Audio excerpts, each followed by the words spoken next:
say is this. I'm very concerned about what happens next, about the leadership, about democracy, about the willingness of making sure that the people of Venezuela will be involved in that democracy. I'm concerned about going back to old policy in South America. You know, this whole thing with the national security strategy, by saying that we're going to make sure that anybody there has to be and do what we tell them to do. It seems as though, you know, to one degree, I could have been part of the Russian Duma, and Vladimir Putin saying we got to get rid of Ukraine. We've got to make sure that there's no NATO. And so what is our response, and how the national security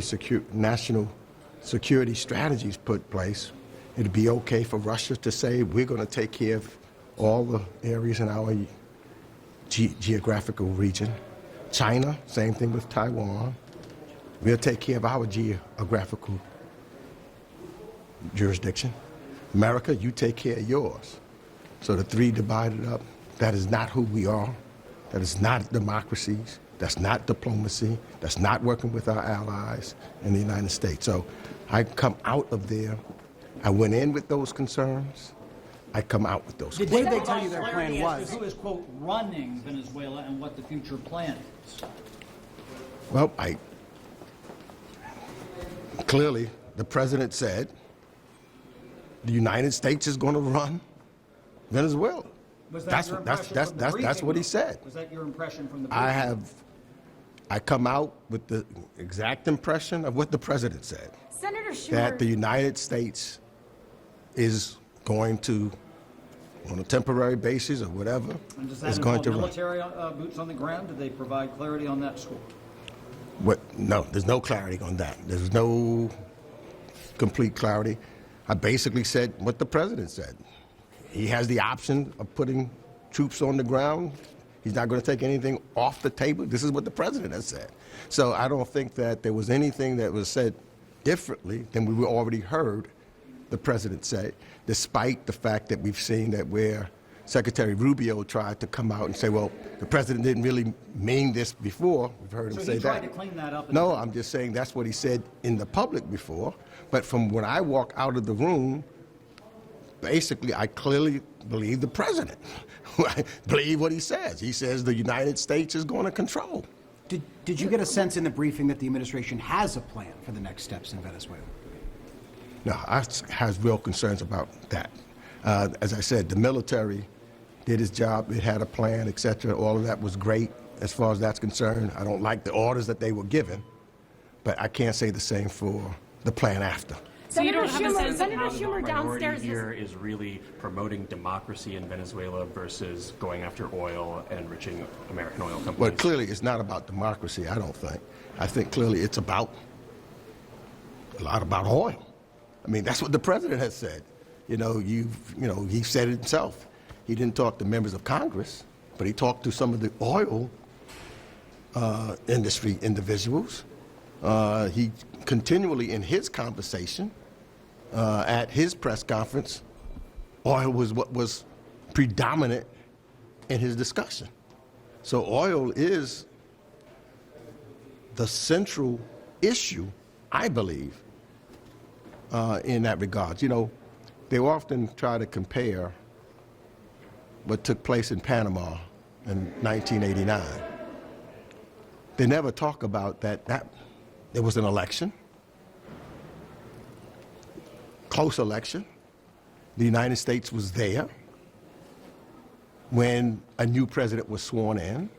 The people of Panama voted, and we accepted the results of that vote, on top of which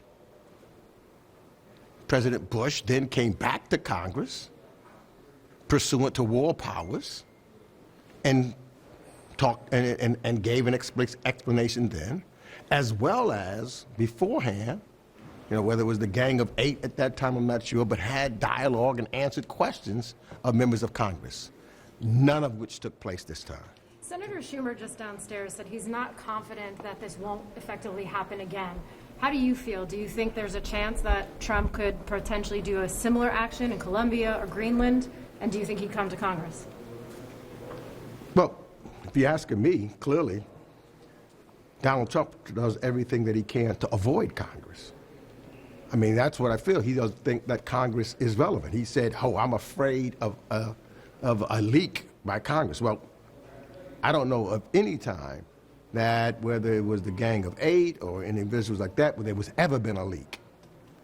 And so it seems at every turn, Donald Trump is trying to figure out how he avoids Congress. And unfortunately, Congress allows him to do it.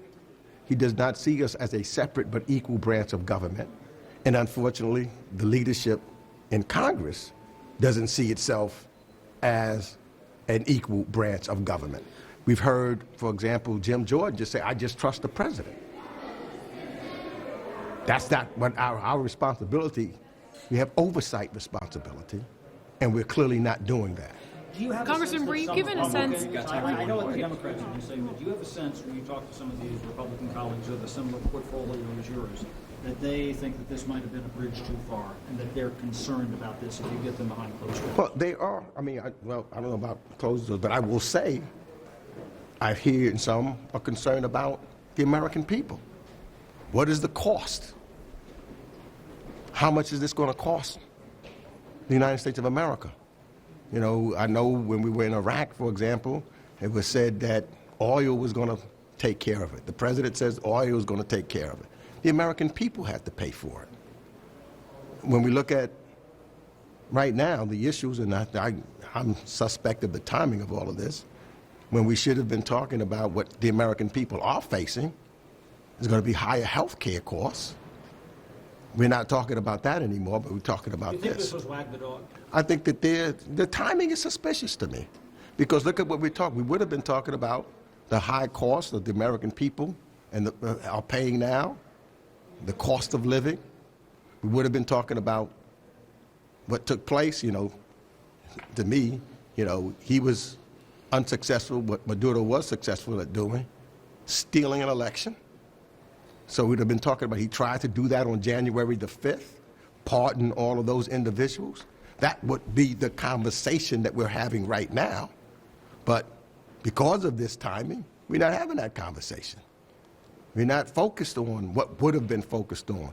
There's American citizens right now, because they will not have the tax credits that they need to have the health care that they should have.